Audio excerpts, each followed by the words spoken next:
was once a lovely morning by Isabel Soma. This morning I was welcomed with a bright ray of sunshine peeking through my window.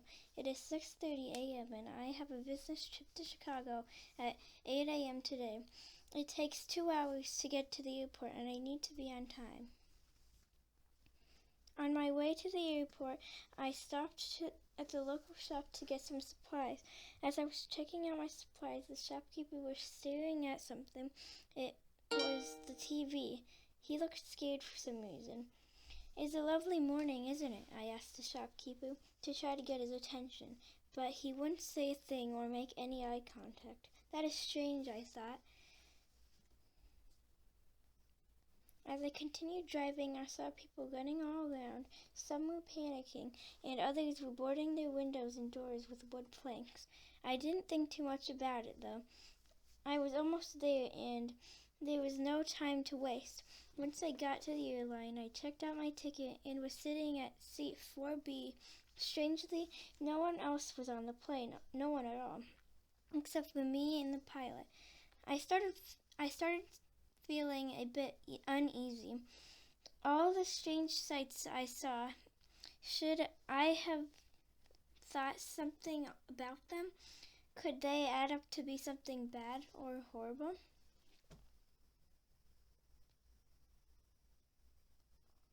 I stiffly sat on my seat, waiting for the plane to take off. I wondered if I had made a mistake. Should I have stayed home like everyone else? But it was too late. The plane was already taking off. As the plane flew in the air, I saw something in the sky. It was like a big ball of fire heading straight for and then there was a big thump on the top of the plane and the sound of broken glass. Suddenly the plane came darting towards the ground. I thought this was the end. I had nowhere to go and nothing to do. Then I woke up like it was a dream. I was sitting up in my bed and a ray of sunshine was peeking through my window. My alarm clock said it was 6:30 a.m. and I had marked on my calendar plane ride at 8 a.m. Chicago.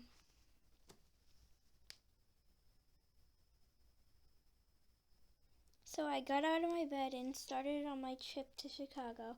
First I stopped at the store to get some supplies. When I went to check my supplies out, the shopkeeper was staring at the TV, distracted, like he was afraid. At this point, I knew something was wrong. Everything seemed the way as it did in my dream, like everything was a loop. But I had to keep going to see if everything was really the same. When I drove through the town, everyone was scattered around, some panicking and others boarding their windows and houses up. I continued driving down the road. Once I checked out my ticket, I sat on my seat 4B. I waited and waited until the plane to take off, and once it did, the same thing happened. I saw that fireball, and then I heard the broken glass. Then the plane started darting toward Earth, and I woke up in my bed and sat.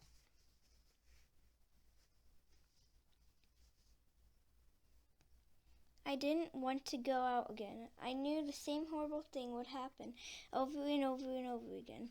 But I felt this urge that I needed to, so I decided to go out again, but this time I'm doing something different. As I drove to the shop, I didn't buy anything, and I went straight to the shopkeeper. Sir, I asked him. No answer, so I asked him again. Do you know why? Then he cut me off with a strong stare of rage and depression. You, he answered. Me? I answered back confusingly. Why did you stop? Exclaimed the man. I don't understand.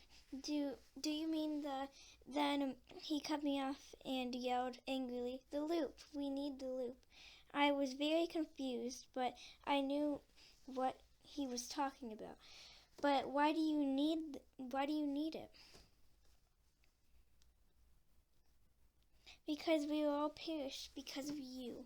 And he pounded his fists on the counter when he said this, and then melted into a thick brown goo. I had no idea what had just happened. Soon I started to get nauseous and then fainted on the floor. I woke up in a bright white room, and I had no idea where it was. I started walking and looking around until I saw a small black dot in the distance. It could be a way out, so I ran as fast as I could to the dot, but it seemed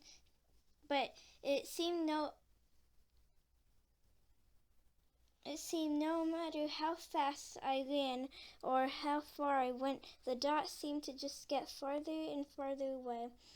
I broke out in tears and kneeled on the ground, thinking, "Why me? Why me?" Then rays of light broke out onto my face, and I could hear people behind me chatting quietly. Everything around me was blurry. I seemed to be laying on a hospital bed. "What happened?" I asked everyone. Everyone turned around and had their mouths open with amazement. "You're alive?" exclaimed the woman.